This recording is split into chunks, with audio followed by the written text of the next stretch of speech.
ओम श्री गणेशाय नमः। श्रीमात्स्य महापुराणे षट्सप्तत्यधिकद्विशततमोऽध्याय।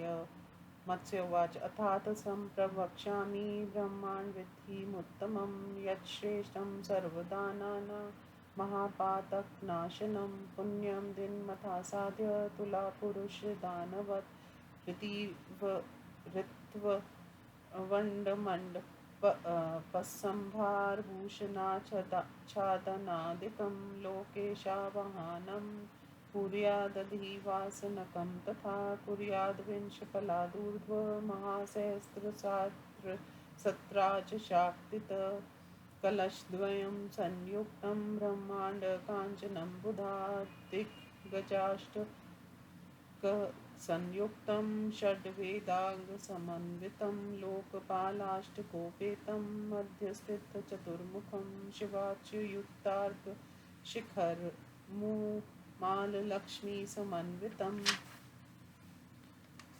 वस्वादित्यमरुदर्घं महारत्नसमन्वितं वितस्ततेरङ्गुलशतं यावदायामविस्तरं कौशेयवस्त्रसंवीतं तिलद्रोणोपरिणयसेत् तथाष्टादशधान्यानि समन्तात् परिकल्पये पूर्वे नानन्तशयनं प्रद्युमन् पूर्वदक्षिणे प्रकृते दक्षिणे देशे सङ्कर्षन्मतं परं पश्चिमे चतुरो वेदाननिरुद्धमता परम् अग्निमुत्रतो हेमं वासुदेवमता परं समन्ताद् गुट्पीठस्थानचर्येत् काञ्चनान् बुधा स्थापयेद् वस्त्र संवीतान् पूर्णकुम्भान् दशैव तु दशैव धेनवो देया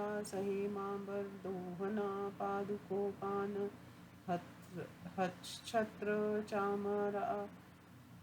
सन्दर्पणे भक्ष्यभोज्यान्नन्दीपे क्षुफलमाल्यानुलेपने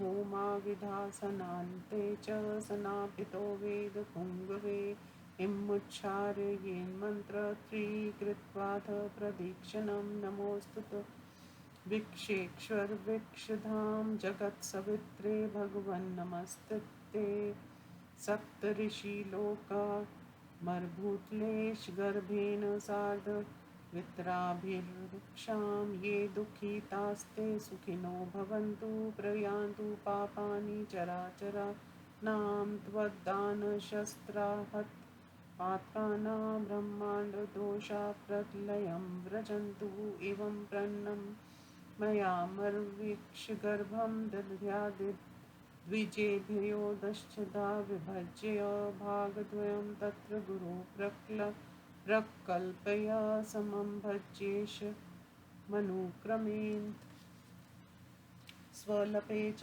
होम गुरुरेक एव कुर्यात् दत्तैकाग्नि विधानयुक्तया स एव सम्पूज्य तमोल्पवते यथोक्तवस्त्राभरणादिकेन तथं य एतदखिलं पुरुषोऽत्र कुर्याद् ब्रह्माण्डदानमधिगम्य महीदिमानमा विधूर्तकल्म विशुद्धतनुर्मुरारेरानन्दकृतपद्मुपैति सहाप्सरोभिः सन्तारयेत् पितामहे पुत्रपौत्र बन्धुप्रियातिथिकलत्रशताशतगं स ब्रह्माण्डदानशकलीकृतपातकोधमानन्दय च जननी कुलमप्यशेषम् इति पठति शृणोति वा य एतत् सुरभग्नेषु गृहेषु धार्मिकानां मतिमपि च ददाति मोदते सावमर्पते भर्वने सहाप्सरोभिः इति श्रीमात्स्य महापुराणे महादानानुकीर्तन ब्रह्मांड प्रदान विधि नाम षट्सप्तधिकशततमोऽध्याय। हिंदी अनुवाद। मत्स्य भगवान ने कहा, अब मैं सर्वश्रेष्ठ ब्रह्मांड दान की विधि बतला रहा हूँ जो सभी दानों में श्रेष्ठ और महापापों का विनाश करने वाला है। पुण्य दिन के आने पर तुला पुरुष दान के समान इसमें भी रीतिवज मंडप पूजन की सामग्री भूषण तथा आच्छादन आदि को एकत्र करना चाहिए। इसी प्रकार लोकपालों का आवाहन और अवधिवासन भी करना चाहिए। इसके पहले बुद्धिमान पुरुष को अपनी शक्ति के अनुसार 20 पल से ऊपर 1000 पल तक 2 कलशों से संयुक्त होने के ब्रह्मांड की रचना करवानी चाहिए। वह ब्रह्मांड 8 दिग्गजों से संयुक्त, 6 वेदों से संपन्न तथा 8 लोकपालों से युक्त हो। उसके मध्य भाग में चतुर्मुख ब्रह्मा तथा शिखर पर शिव, विष्णु और सूर्य स्थित हो। उमा तथा लक्ष्मी से युक्त हो। उसके गर्भ में वसुगण, आदित्यगण और मरुद गण होने चाहिए तथा वह बहुमूल्य रत्नों से सुशोभित भी हो। उसकी लंबाई चौड़ाई 1 बीते से लेकर 100 अंगुल तक होनी चाहिए। उसे रेशमी वस्त्र से परिवेष्टित कर एक द्रोण तिल पर स्थापित करना चाहिए। उसके चारों ओर 18 प्रकार के अन्नों को रखना चाहिए। उसकी पूर्व दिशा में अनंतशाही को, दक्षिण पूर्व के अग्निकोण में प्रद्युम्न को, दक्षिण दिशा में प्रकृति को, दक्षिण पश्चिम में नैश्रुति कोण में संकर्षण को, पश्चिम दिशा में चारों वेदों को, पश्चिम उत्तर वायव्य कोण में अनिरुद्ध को, उत्तर दिशा में अग्नि को, उत्तर पूर्व के ईशान कोण में स्वर्ण निर्मित वासुदेव को स्थापित करना चाहिए। बुद्धिमान पुरुष इन सभी देवताओं की स्वर्णमयी प्रतिमा बनवाकर चारों ओर गुड़ के आसन पर स्थित कर उनकी पूजा करें। फिर जल से भरे हुए 10 कुंभों को वस्त्र से परिवेष्टित कर स्थापित करें। तदंतर पादुका, जूता, छत्र, चमर, आसन, दर्पण, भक्ष्य, भोज, अन्न, दीप, ईख, फल, माला और चंदन सहित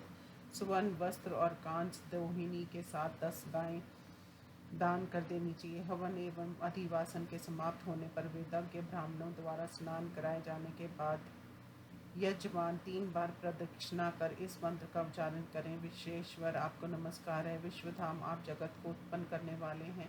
आपको प्रणाम है। भगवान, आप सप्त ऋषि, लोक देवता और भूतल के स्वामी हैं। आप गर्भ के साथ चारों ओर से हमारी रक्षा कीजिए। जो दुखी हैं वे सुखी हो जाएं। चराचर जीवों के पाप कुंष्ट नष्ट हो जाएं। आप दान रूप शस्त्र से नष्ट हुए पापों वाले लोगों को ये ब्रह्मांड दोष नष्ट हो जाएं। इस प्रकार अमर गणों एवं विश्व को गर्भ में धारण करने वाले उस ब्रह्मांड को प्रणाम करने के बाद उसे 10 भागों में विभक्त कर ब्राह्मणों को दान कर दें। उनमें से 2 भाग गुरु को दें और शेष भागों को क्रमश समान रूप से ब्राह्मणों को दें। स्वल्प हवन में एक गुरु को ही एकाग्नि से विधि से नियुक्त करना चाहिए और अल्पवित होने पर यथोक्त वस्त्र, आभूषण देने आदि से उनकी पूजा करनी चाहिए। इस प्रकार जो मनुष्य इस श्लोक में इस ब्रह्मांड दान की क्रिया को संपन्न करे वे पापों के नष्ट हो जाने से शुद्ध शरीर हो, अप्सराओं के साथ महान विमान पर आरूढ़ हो, मुरारी के आनंददायक पद को प्राप्त करता है। इस प्रकार करने से वे अपने सैकड़ों पिता, पितामह, पुत्र, पौत्र, बंधु, प्रियजन, अतिथि और स्त्री को तार देता है। स्त्री साथ ही जिसका पाप समूह ब्रह्मांड दान से चूर्ण हो गया है उस संपूर्ण मातृ कुल को भी आनंदित करता है। इसे जो मनुष्य देव मंदिरों अथवा धार्मिकों के गृहों में पढ़ता अथवा सुनता या ऐसा करने की मति ही देता है वह इंद्र के भवन में अप्सराओं के साथ आनंद का अनुभव करता है। इस प्रकार श्रीमत्स्य महापुराण में महादान वर्णन प्रसंग में ब्रह्मांड दान विधि नामक 276वां अध्याय संपूर्ण हुआ। ओम नमो शिवाय।